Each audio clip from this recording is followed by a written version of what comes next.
చంద్రబాబు నాయుడు గారు చేసిన మోసాలు మళ్ళా మేమంతా కూడా అప్పట్లో మీ ఇళ్ళకి వచ్చామా లేదా? అప్పట్లో నారాయణరెడ్డి గారు మీ అన్న మీ ఇళ్ళకి వచ్చాడు.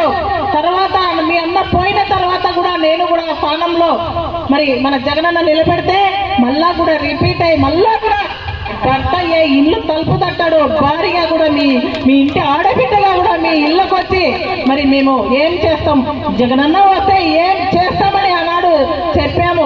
ఈరోజు చేసి చూపించి మళ్ళా కూడా మీ ఇళ్ళ వద్దకు వచ్చామా లేదా అని ఈరోజు నా అక్కచెల్లెమ్మలను అడుగుతున్నాను.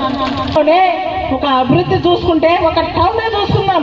ఈరోజు గడప గడప ప్రోగ్రామ్ లో దీటుగా మనకి రావడం డబ్బులు 3 సచివాలయాలకి 1,20,00,000తో సర్పంచ్ కింద నిధులు, డెప్యూటీస్ కింద నిధులు అన్ని సుమారుగా దాదాపుగా 2 కోట్ల ఈరోజు సిసి రోడ్లు వేసామా లేదా ఈ పట్టణ అక్కచెల్లమ్మలందరినీ కూడా అడుగుతున్నా.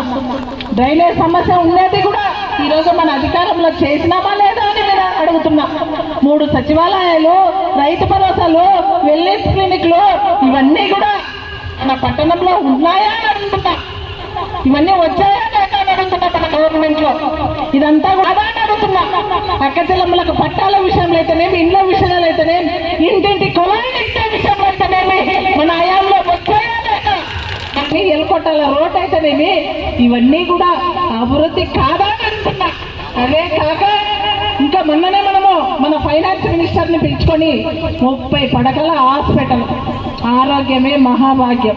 ఈ రోజు ఆరోగ్యం బాగుంటేనే మాట్లాడగలుగుతున్నా. ఆరోగ్యం బాగాలేకుంటే నేను మీ ముందర వచ్చి సంతోషంతో మాట్లాడగలుగుతామా? మీ అందరికీ హెల్తీగా ఉంటేనే ఇక్కడ వరకు వచ్చారు. ఆరోగ్యమే అనేది లేకుంటే ఈ సంతోషాన్ని మనం పంచుకోగలుగుతామా అంటున్నా. అందుకే ఆరోగ్యమే మహాభాగ్యం అని చెప్పేసి జగనన్న ఎప్పుడు లేని విధంగా పెద్ద పెద్ద పోస్టులు, పెద్ద పెద్ద మినిస్టర్లు ఇప్పించుకున్నారు. ఏనాడైనా ఆరోగ్య వ్యవస్థపై దృష్టి పెట్టారని అంటున్నా. ఈరోజు మన హయాంలో 30 పడకల హాస్పిటల్ 5,40,00,000తో ఈరోజు ఓపెనింగ్ చేస్తున్నది నిజమా కాదా అంటున్నా. రామల్లకోట రోడ్డు బ్రిడ్జితో సహా 12 కోట్ల రోడ్డు మనం వేసినామా అని ఈరోజు గుర్తించాడని చెప్పేసి ఈరోజు అడుగుతున్నా.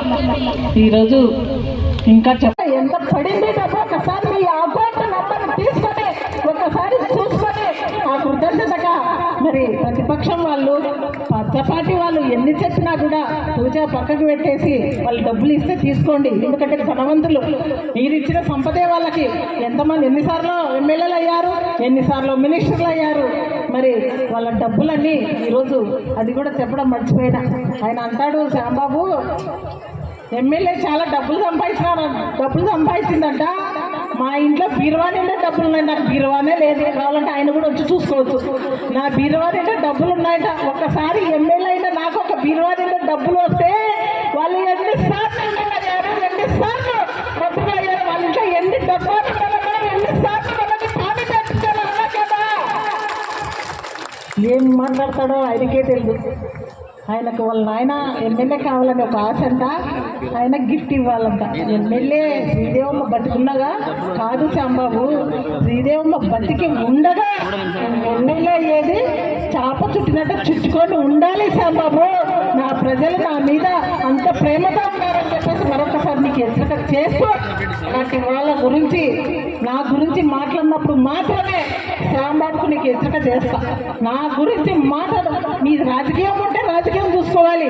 మన మహిళల తెల్లచీరతో, మహిళల బొట్టుతో ఆయనకి ఏం అవసరమని ఈరోజు నా గురించి మాట్లాడుతున్నాడు. ఆయన ఎప్పుడు కూడా ఒక మహిళ గురించి మాట్లాడొద్దు. మాట్లాడే ముందర ఆచి తూచి అడిగివేయి. మళ్ళీ ఇప్పుడు కూడా చెప్తున్నా, నా గురించి మాట్లాడావా, నా ఇండివిజువల్ నా సంసారం గురించి, నా కుటుంబం గురించి మాట్లాడావంటే నీ సంసారం గురించి నేను గమ్మిపెట్టి మాట్లాడాల్సి వస్తుంది. మర్యాద పెట్టుకుంటే మర్యాద ఉంటుంది. నీకు ఏదన్నా ఉంటే పార్టీ పరంగా మాట్లాడు. నేను పార్టీ పరంగా మాట్లాడతా. ఇన్ని సభలు చేశా నేను 52 నెలల నుంచి. ఏనాడు మీ గురించి కానీ మీ వ్యక్తిగతం గురించి కానీ నేను మాట్లాడాల. ఈరోజు కించపరుస్తూ భర్త పోగొట్టుకునేటలకు ఉంటుందా బాధ, ఆ ఇంట్లో పోగొట్టుకునేటలకు ఉంటుంది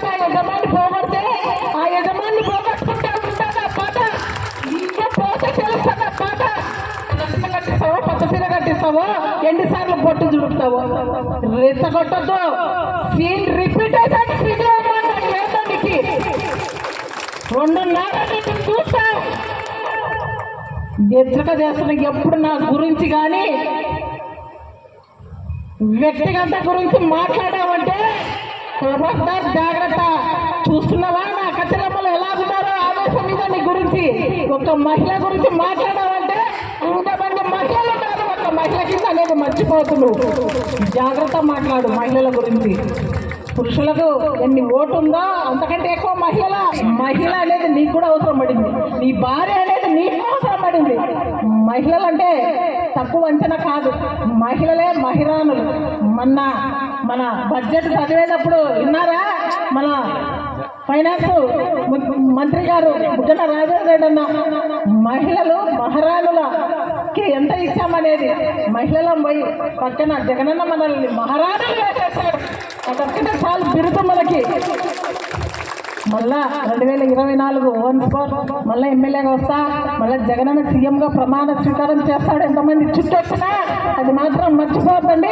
మళ్ళా కూడా అభివృద్ధి సంక్షేమం ఇప్పుడు ఎలాగా జరిగిందో అలాగా అన్ని కూడా మనకి ఎవరితో పని లేకుండా మనకి అన్ని కూడా బటన్ నొక్కాలి.